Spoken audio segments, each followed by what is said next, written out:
Kasama sa mga workup ng mga lalaki for male infertility ang semen analysis. Yun yung pinapagawa ng doktor nila twice, at least merong 1 day na interval. Ngayon, doon naman sa mga laboratory results na semen analysis results ay nakalagay naman doon yung reference range. Pero largely, ang semen analysis results ay nakabase dito sa WHO Manual for the Examination and Processing of the Human Semen. Ito yung 6th edition, nilabas to ng 2021. So para magkaroon kayo ng idea kung ano yung normal, kasi marami rin nagpapadala sa atin dito sa page na binabato lang nila yung semen analysis nila, pinapabasa. At least, kasi ang pinaka-interest nila ay gusto nila malaman kung ano yung normal. Pero yun nga, kung babasahin ninyo maigi, dun sa tabi ng resulta ninyo, 2 column yan, madalas ay merong merong reference range. Okay? So, gusto ko lang ipakita sa inyo para at least kapag nagpatingin kayo or kung walang reference range yung inyong semen analysis, makikita nyo to. Okay? Ito, ang reference na to ay per ejaculate. So, ito yung sinubmit mo na semen. Ito yung inilabas mo sa isang session mo. Talaga sa isang ejaculate mo. Ang volume, at least 1.5 ml. Okay? Kung iisipin niyo kung paano yung sinusukat, rough estimate, ang 1 teaspoon, 5 ml. Tama? pH, ito dapat yung normal na dami ng nilalabas mo sa kada ejaculate. More than 1.5, hindi 1.5 only. Okay? Para lang malinaw. Tapos, pH, ito yung acidity. Acidity or alkalinity ng specimen. So, kung matatanda niyo sa science classes niyo at nung high school or elementary, ang pH, kapag mas mababa, ang neutral ay 7, di ba? Kapag mas mababa, acidic. Kapag mas mataas, basic. Okay? So, alkaline. Dapat more than 7.2. So, basic ang semen. Di ba? Ang Sonrox, base yun. Kaya parang pareho silang amoy. Yun yung biro, di ba? Total sperm number. Okay? Ito yung isa sa mga pinaka-importanting part ng semen analysis. At least 39 million sperm per ejaculate or more. So, okay? 39 million, ha? Million sperm. Morphology. Ito yung forma ng sperm. So, kailangan may head, may axon, may tail. Okay? May iba-iba kasing variation ang nakikita kapag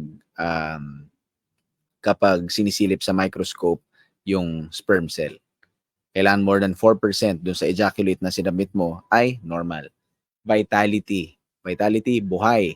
Dapat more than 58% gumagalaw, buhay. Okay? Progressive motility, gumagalaw. So that more than 32%. May total din na tinutukoy dito, dapat more than 40%. Okay? Tapos, dapat walang agglutination. Ibig sabihin lang, dapat hindi nagkukumpul-kumpul yung sperm kapag sinilip under the microscope. Viscosity, at least, dapat less than 2 centimeters after liquefaction. Okay? Yung iba, optional na daw. Pero ito yung madalas na nakikita ninyong basic na examination. Okay? Examination kapag nagpapasemen analysis kayo. So, dun sa mga nagme-message regarding sa semen analysis results nila, yan yung normal range. At tignan din ninyo yung reference range ng laboratory na pinagpagawan ninyo ng semen analysis. Okay? At of course, it's always best na ibalik nyo yung resulta doon sa doktor na nag-request sa inyo ng semen analysis para ma-interpret na maayos. Kasi kung any doctor, really, any health professional can read yung semen analysis, then I will And I will just say, normal. Okay, titignan ko lang yung reference range. Normal, normal, normal. Pero kailangan kasing i-correlate yung resulta ng semen analysis ninyo dun sa problema ninyo, sa presentation ninyo, di ba? Tapos, yung doctor din mismo, yung urologist na mag-handle sa inyo, i-address niya yung specific na problem dun sa na lumabas dun sa semen analysis. It's not enough na masabi mong normal or abnormal. Kasi di ba, halimbawa man lang din, sinabi sa inyo, abnormal yung semen analysis mo. Pag tinanong niyo sa isang doktor, ano yung next step? Kailangan merong isang doktor na humahawak sa inyo para mag-guide kayo through the process kung nagkakaroon kayo ng problem with your fertility. Okay? GMP. Good evening, Doc. Okay. Let's answer one relevant question.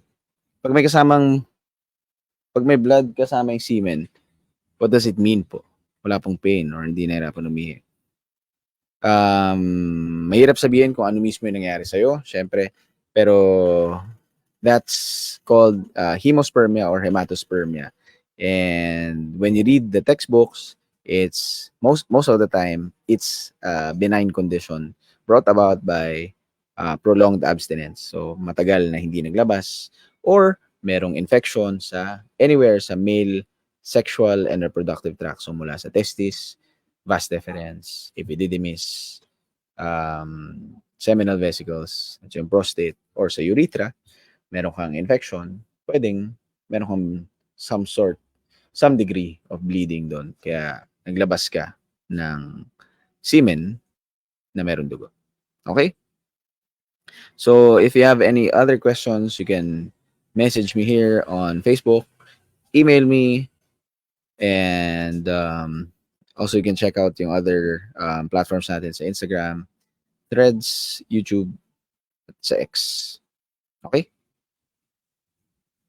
If you have no other questions, thank you for watching, and I hope I answered yung questions niyo regarding sa normal semen analysis results. Alright, ako po si Doc Drew, urologist. Thanks for watching.